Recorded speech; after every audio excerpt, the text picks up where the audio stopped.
This morning, White House Press Secretary Karine Jean-Pierre attempted to walk back President Biden's assertion that the pandemic is over, telling MSNBC hosts that he didn't really mean it. The 60 Minutes interview said that the pandemic is over. There's been quite a bit of pushback to that statement by the president. Where is he today on that? So just to step back for a second, what we saw during that interview, 60-minute interview, when he made those comments, he was walking through the Detroit car show, the halls of the Detroit car show, and he was looking around. We have to remember the last time that they had held that event was 3 years ago. Even as we're talking about UNGA, the president's going to speak shortly, as I just mentioned, that hasn't been held in person for about 3 years as well. So we are in a different time. He's been very consistent about that.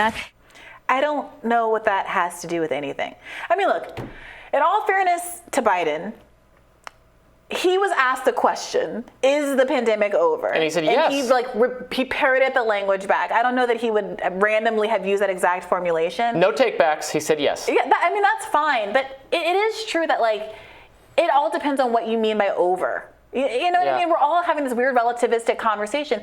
Obviously, to Karine's point, we live in a different world than we lived in a year ago. I couldn't even tell her point, really. Yeah, I don't. Because at first I thought she was going to say, well, he means it's over if you're in an empty car facility. I thought she was going to try to do a well, no. Well, no, but she didn't. I honestly couldn't understand where she was going with it. The very fact that he was there taking that tour is reflective of the fact that we're in a very different kind of posture than we were a year or two ago, which is obviously true. I think the question people have is, are we in a different posture because the nature of the pandemic lessening, or the fact of having vaccines that lessen the worst effects and outcomes of getting COVID, have changed the dynamic and allow it to be open? Or is it because government policy simply was that we had to reopen for economic reasons, and that we are continuing toward a false sense of things being quote unquote over, when in fact the threat still looms large? And that's the question people want clarity on. Well, it's a combination of all those things, right? We talk about it on the show all the time, but we have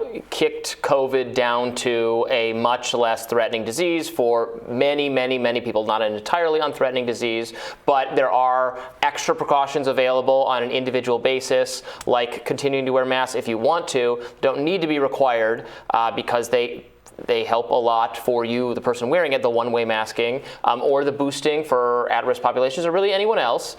And then there is just a certain amount of fatigue. There's a point at which it comes in that, how much longer can you ask people to do the really militant society-wide closing, those kinds of things? And it's just people just don't want to do it. Enough people don't want to do it anymore, I think. Look, and the situation is, if the situation was much more grim still, there would be more willingness probably among people to do that. But I don't know that. Look, the worst of it is done, all of the mandates and the closures and all of that. So that just is what it is, however whatever you think about it. But the question people are asking is the fatigue related to the messaging? Is the unwillingness to continue to do some of the things like masking related to public messaging that basically gives people permission to say it's over? If we had more of a quote unquote wartime footing, like we saw in World War II, where people were told that it was their patriotic duty to grow their victory garden and bring their scrap metal in for being smelted, and all of this kind of stuff, would people feel differently and be more resolute?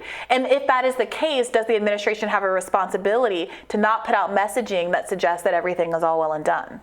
Well, but I think the situation doesn't call for them to do that, and it would feel false if they did that. I think people have been pretty adaptive to some degree, independent of the messaging or the policies. Everybody started wearing masks, in my recollection, shortly before the government said, oh yeah, you actually really should wear masks. People used to want them because it felt as though the government, in fact, at that point was misrepresenting the efficacy of masks in the other direction. They absolutely were. Because they wanted to preserve them for healthcare officials. But look, here's the argument from people who are frustrated with Biden's approach here. They say 400 to 500 Americans are still dying every day.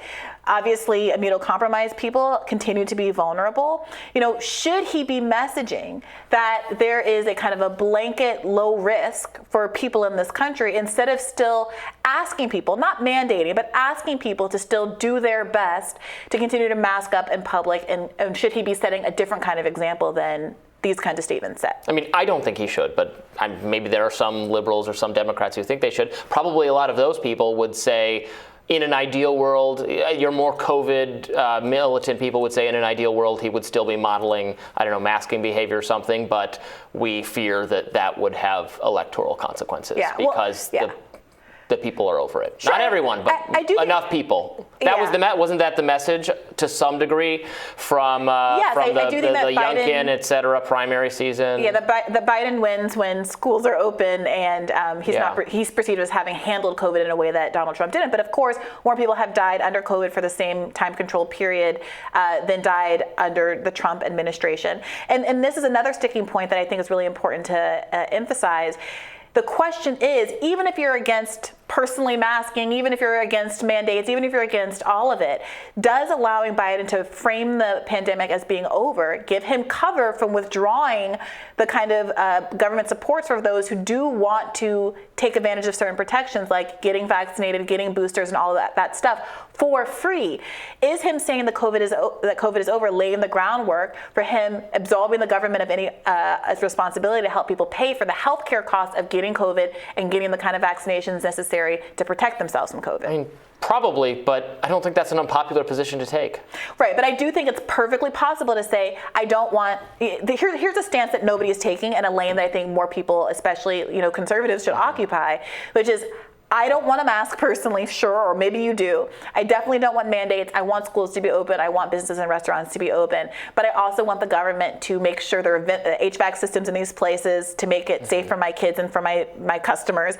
And I want them to continue to pay for vaccines and boosters to the extent that even if you don't think that you qualify or it is appropriate for you to get on a regular booster schedule because you just had COVID or you're young and male and all these other kinds of things, that people who are vulnerable, that grandma shouldn't have to weigh the costs of getting a COVID vaccine simply because, or a booster rather, just simply because the Biden administration has washed its hands of their responsibility. Yeah, look, I think the vaccines and the boosters should continue to be free for people to get. Absolutely. Well, they're not going to be. Well, they could be covered. They should be covered under insurance then, or something like that. Yeah, well, they're not going to be. Yeah. And is the kind of politicization of these issues causing people who otherwise would be in a position to hold Biden accountable on this stuff to not really be paying that much attention?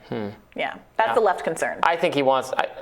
I think he wants to move on because he, correctly, and also the Omicron way, we've talked about this before, like the Leanna Wen perspective, which is look, it just went out the window when the Omicron variant came along, which is so contagious that even restrictions that are kind of well beyond what the average person is willing to put up with at this point would still not be enough to reduce cases so much that it would be worth doing it. Yes, but the other part of that is that there are new strains predicted for the fall, and I saw a study just either earlier today or yesterday that pointed to the fact that there's some indications that it's going to be quite bad. And we don't know if this is going to be something that is more transmissible or less transmissible, whether it's going to be a strain that's going to cause more higher death rates or fewer for also people who are not that vulnerable. And should we uncouple the support mechanisms at a time when we're about to be going into arguably a spike in the crisis? My understanding is that people would expect perhaps more transmissible but not more deadly, which is the trajectory of the strains. We can only hope. Well, hope so. More Rising right after this.